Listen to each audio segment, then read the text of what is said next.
In this video I will show how I worked with the animation of the magazine that I showed last time, and let's just dive right into it. So start up here and pick up our gun, and what we have now here is a reload. It drops the magazine on the floor and it makes a little sound when it drops on the floor. Right, so I will end up having a lot of magazines lying around eventually.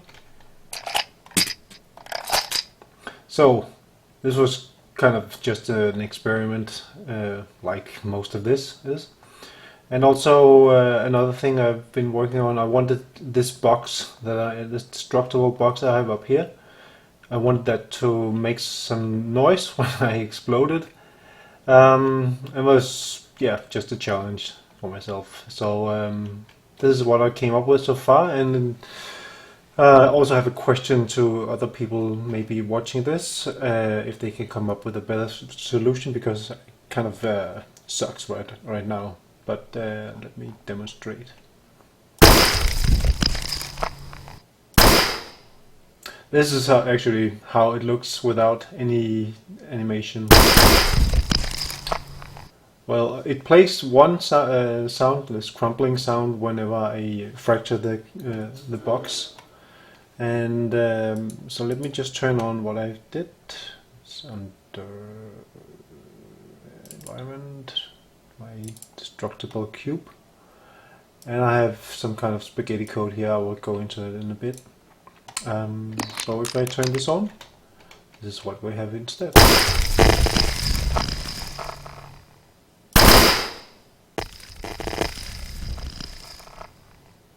Okay, so it makes some sound when when they land, and they also emit a little dust particle effect. Whoa! Whoops! That wasn't supposed to happen. Anyway, pretty funny. So let's take a look at how I did this. So first of all, let's take a look at the magazine. I have my little magazine here, my blueprint for this. And on my static mesh for the magazine, I have turned on collision here. And I played around with these settings. So I ignore collision with the pawn, any physics body and vehicle. And I don't know if I really have to do this, but anyway. And then on component hit, this will actually fire a lot of times when I drop the magazine on the floor. I think like 50 times or something like that. And I haven't figured out why it does that, but I guess it's because it's lying on the ground, and it keeps, since it's a physical object, it stays on the ground and keeps firing this hit until it falls asleep. That's my theory right now. Maybe somebody can correct me on this. So what I do instead, so I don't get all these events tons of times, I make a check, also print some debug stuff, just ignore this. But I make a check on the normal impulse and check if this is on the C axis is greater than 150. And this is just a value I came up with after trying a little bit. I can try to change this to like 50, then it will fire several times, and it's not so good. Whoops.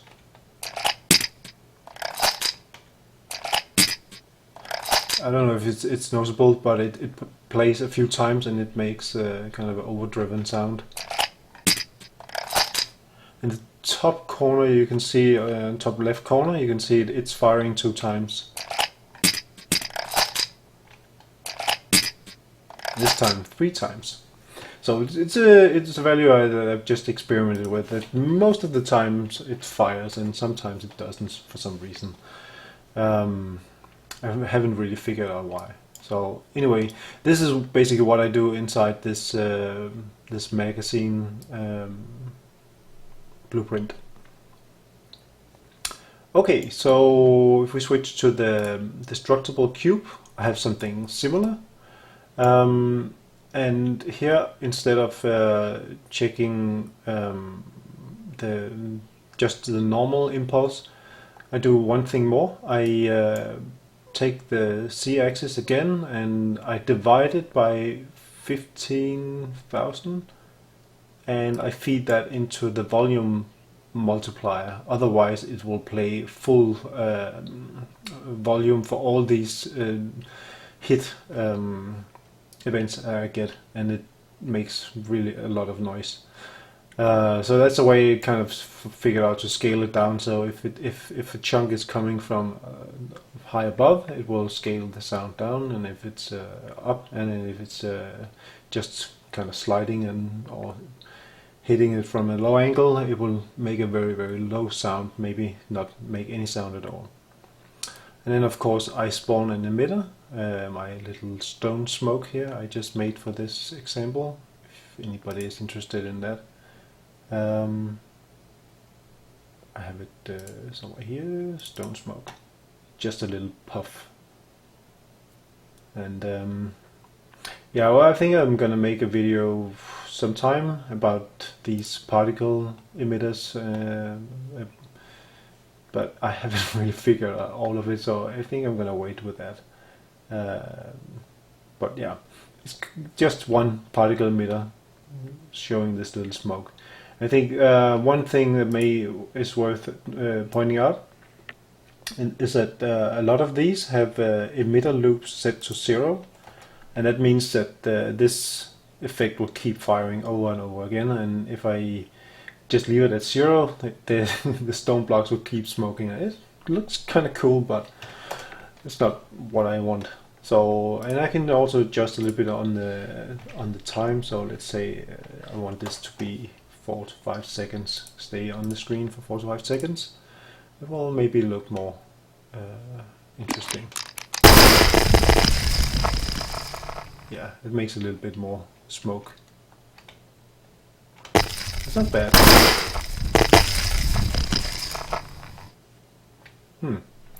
Alright, so I think that's it for this time.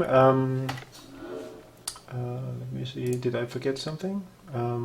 Yeah, well, just write me on my channel if you have any questions or suggestions to this solution.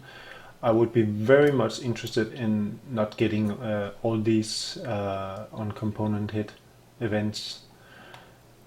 And if anybody is wondering why I'm not using on component begin overlap, well, I don't know how to. One thing is I don't know how to get the speed or velocity of each of the chunks, so I can't really read that off the in this event. And the second thing is that since each of the chunks isn't really overlapping with anything, it's just hitting them, this event will never fire really. So unless I put something outside of this these chunks, or maybe make a really tiny hitbox underneath the floor, but that would require me to make that for everything that all these chunks can land on, and I don't want that. So it's kind of a trade-off right now. But yeah, enough of the rambling. Post a comment on my channel if you have a suggestion to solving this in a more elegant way. Until next time, bye bye.